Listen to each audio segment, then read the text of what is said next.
कहते हैं कि नेकी का बदला जरूर मिलता है, लेकिन कराची में टैक्सी चलाने वाले रेहान के लिए उस एक रात की नेकी उस पर ऐसी भारी पड़ेगी, ये उसने कभी सोचा भी नहीं था।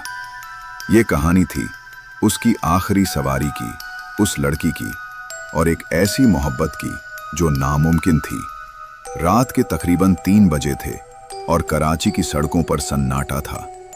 हवा में बारिश के बाद मिट्टी की खुशबू फैली हुई थी। रेहान अपनी टैक्सी में घर लौट रहा था। वो अपनी माँ के ऑपरेशन के बारे में सोच रहा था, जिसके पैसे जमा करने के लिए वो हर रात देर तक काम करता था। उसने गाड़ी एयरपोर्ट के पीछे वाली लंबी सुनसान सड़क पर मोड़ दी। वहाँ स्ट्रीट लाइट्स बहुत कम थीं, जो गीली सड़क पर थोड़ी थोड़ी रोशनी डाल रही थीं। ऐसी ही एक रोशनी में उसने उसे देखा। सड़क के किनारे एक लड़की खड़ी थी, जो बारिश में पूरी तरह भीग चुकी थी और ठंड से कांप रही थी। जैसे ही रेहान ने गाड़ी धीमी की, हेडलाइट्स की रोशनी उस पर पड़ी। वो बहुत खूबसूरत थी, लेकिन उसकी बड़ी बड़ी आंखों में बहुत डर था। उसके कपड़े भीग कर जिस्म से चिपक गए थे। वो बहुत अकेली और लाचार लग रही थी। पहले तो रेहान ने सोचा कि गाड़ी ना रोके, क्योंकि इतनी रात को सड़क महफूज नहीं थी, लेकिन उस लड़की का डरा हुआ चेहरा देखकर उसका ज़मीर नहीं माना। उसने गाड़ी किनारे की, शीशा नीचे किया और नरमी से पूछा, बहन, आप ठीक तो हैं? इस वक्त यहाँ क्या कर रही हैं? मेरी आवाज़ सुनकर वो डर गई। मेरी गाड़ी खराब हो गई है और फ़ोन भी बंद है, उसने कांपती हुई आवाज़ में कहा। मैं यहीं पास में रहती हूँ, क्या आप मुझे घर छोड़ देंगे? रेहान को उस पर तरस आ गया। उसने दरवाजे का लॉक खोला।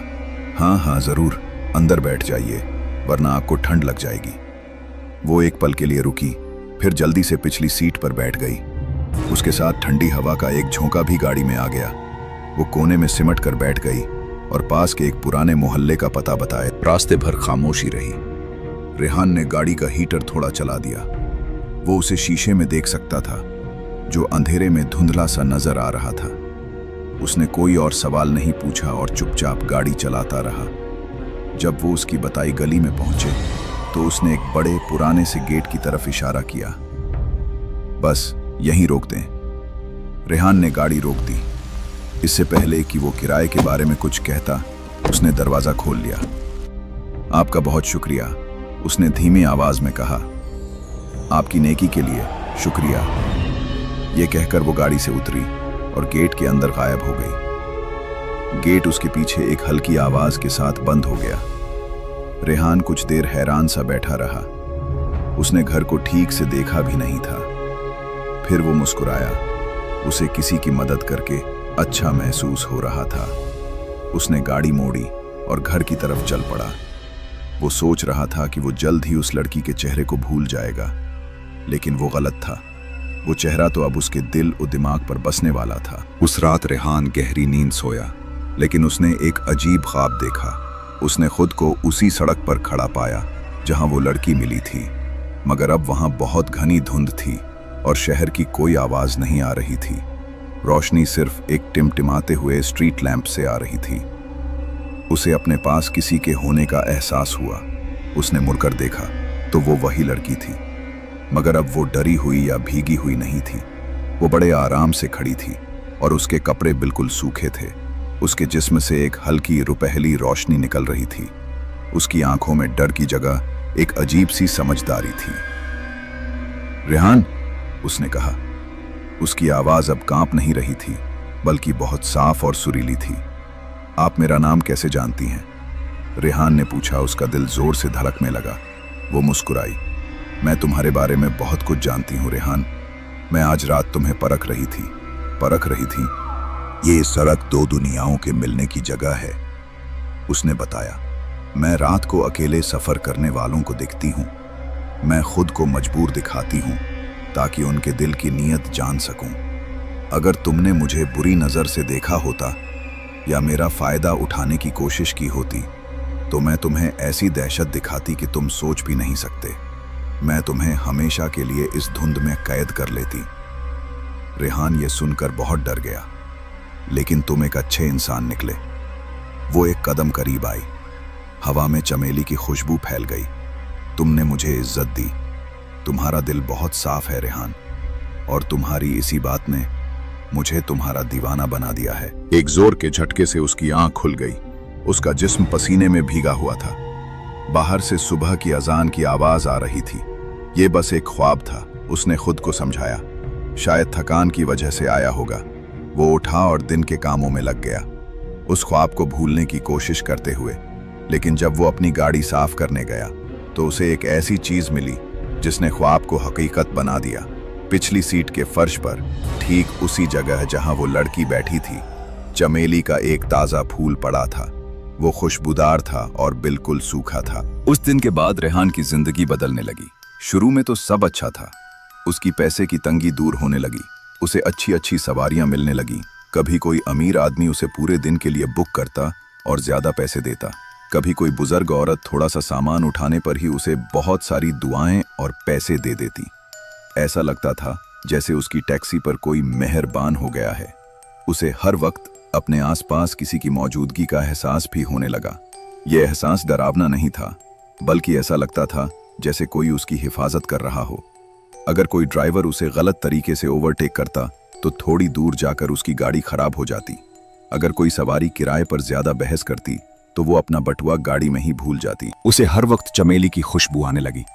खाते हुए, गाड़ी चलाते हुए, नमाज पढ़ते हुए, अकेले में उसे किसी के हंसने की आवाज सुनाई देती। और जब वो थका होता तो उसे अपने कंधे पर एक नर्म, ठंडे हाथ का एहसास होता। वो जानता था कि ये सब वही कर रही है। वो उसके ख्वाबों में दोबारा आने लगी, मगर अब वो ख्वाब डरावने नहीं होते थे। वो खूबसूरत बागों और महलों के ख्वाब देखता, जहां वो लड़की जिसे वो दिल में परी कहता था उसका इंतजार करती। वो उसे अपनी दुनिया के बारे में बताती, जहां कोई दुख, बीमारी या गरीबी नहीं थी। उसने बताया कि वो अब रेहान को बहुत पसंद करने लगी है। मेरे साथ रह जाओ रेहान, वो ख्वाब में कहती। मैं तुम्हें हर खुशी दूंगी, तुम्हें कभी किसी चीज की कमी नहीं होगी, बस मुझे अपना लो। लेकिन रेहान बहुत डर गया था। वो एक मजहबी इंसान था और जानता था कि ये सब गलत है। दो अलग दुनियाओं के लोग एक नहीं हो सकते थे। उसकी मोहब्बत, जो पहले एक इनाम लगती थी, अब एक कैद महसूस होने लगी थी। उसकी सेहत खराब होने लगी। आंखों के नीचे हल्के पर्दे और वजन कम हो गया।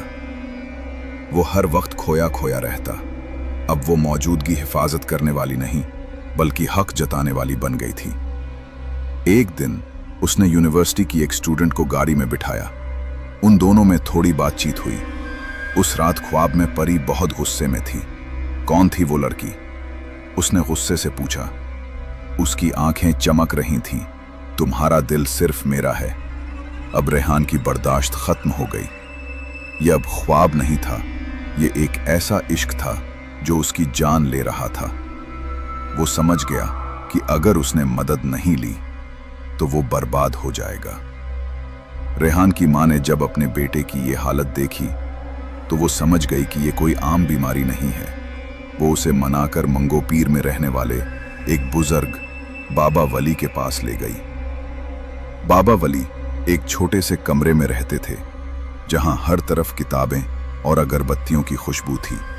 वो एक नूरानी चेहरे वाले बुजुर्ग थे। रेहान ने कांपती हुई जबान में उन्हें सब कुछ बता दिया। बारिश वाली रात से लेकर उस रात के ख्वाब तक सब कुछ। बाबा ने आंखें बंद करके पूरी बात सुनी। जब रेहान चुप हुआ तो वो कुछ देर खामोश रहे। फिर उन्होंने कहा, बेटा, तुम पर किसी बुरी चीज का असर नहीं है। मसला ये है कि एक ताकतवर जिन कबीले की शहजादी को तुमसे मोहब्बत हो गई है। वो शैतान नहीं है, लेकिन वो आग से बनी मखलूक हैं। उनके जज्बात हम इंसानों से 1000 गुना ज्यादा ताकतवर होते हैं। उसकी मोहब्बत सच्ची है, लेकिन वो तुम्हें जलाकर राख कर देगी, जैसे सूरज एक फूल को जला देता है। उन्होंने आगे कहा, वो तुम्हें आसानी से नहीं जाने देगी। तुम्हें उसे खुद ये दिखाना होगा कि तुम इस मिट्टी की दुनिया के हो और वो आग की। तुम्हें यह रिश्ता तोड़ना होगा। बाबा ने रेहान को एक तावीज दिया, इसे पहन लो। अगर वो तुम्हें छूने की कोशिश करेगी तो ये उसे तकलीफ देगा, लेकिन असली लड़ाई तुम्हें अपने दिल से लड़नी है। मैं तुम्हें कुछ आयतें देता हूँ। सूरज डूबने के बाद इन्हें पढ़ना शुरू कर देना और रुकना मत, चाहे कुछ भी हो जाए। वो तुम्हें रोकने की बहुत कोशिश करेगी, मगर तुम हिम्मत मत हारना। रेहान दिल में उम्मीद और डर लिए घर वापस आया। उसने तावीज पहन लिया। रात होते ही वो नमाज पढ़ने वाली चटाई पर बैठ गया और आयतें पढ़ना शुरू कर दी। फौरन ही कमरे का माहौल बदल गया। हवा भारी हो गई और चमेली की खुशबू इतनी तेज हो गई कि सांस लेना मुश्किल हो गया। फिर उसे उसकी आवाज सुनाई दी जो चारों तरफ से आ रही थी। रेहान, ये क्या कर रहे हो? मुझे तकलीफ हो रही है, रुक जाओ प्लीज। क्या तुम मुझसे मोहब्बत नहीं करते? उसकी आवाज में मिन्नतें थीं। फिर वो रोने लगी और चीखने लगी। कमरे की लाइटें जलने बुझने लगी। रेहान को लगा जैसे कोई भारी चीज उसे दबा रही है, मगर उसने तावीज को मजबूती से पकड़ लिया और आयतें पढ़ता रहा। उसकी आंखों से आंसू बह रहे थे। उसे उस लड़की के लिए बहुत दुख हो रहा था, लेकिन वो जानता था कि उसकी अपनी जिंदगी दांव पर लगी है। ये सिलसिला बहुत देर तक चलता रहा और फिर अचानक सब कुछ शांत हो गया। बोझ हट गया, खुशबू चली गई और कमरे में सन्नाटा छा गया। थकान की वजह से रेहान वहीं सो गया और उसने आखिरी बार ख्वाब देखा। वो उसी धुंध वाली सड़क पर था। परी उसके सामने खड़ी थी। वो बहुत उदास लग रही थी। अब हमारे बीच एक दीवार बन गई है, उसने नरमी से कहा।